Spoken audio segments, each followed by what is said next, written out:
Pra dizer amigo aí, ó. Você viu que eu tava trabalhando. Eu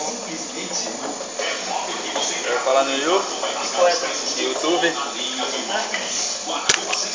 Não gosto não. Eu tenho conta, mas nem ligo pra botar. Não tá conta boa, né? Nem tem vontade de ter conta, parece. Isso é as bombinhas que tá tomando.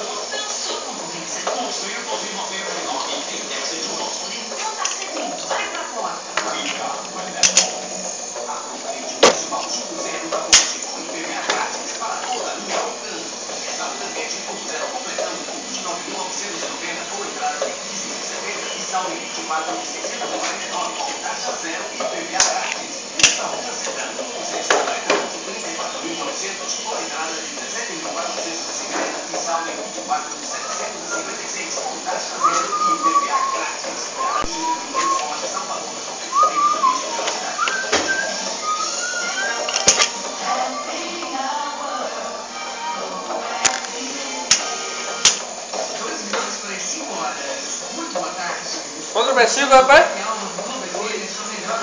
12? Porra!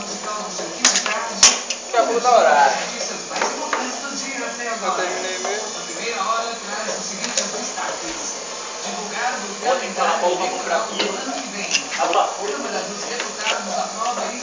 Tem outros? Tem e não tem. Tem e não tem, né? Que é tudo bom. Aí você já não tem. Tem que comprar mais. Ele deve ter levado, mas tem pouco mesmo assim. Tem um tempão já que ele comprou. E aí, o negócio do curso lá? O filho da porra, 40 questões para 39. Porra. Tinha que acertar 35. Aí quando chegou o professor para corrigir, aí ele falou: não é isso tudo, não é mesmo, é 25.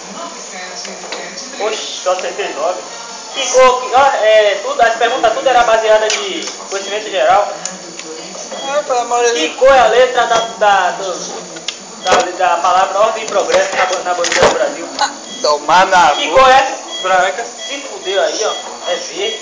A faixa é branca, as letras é verde. Ah, O cara me pergunta assim, eu me arrombei, meu, só acertei 9.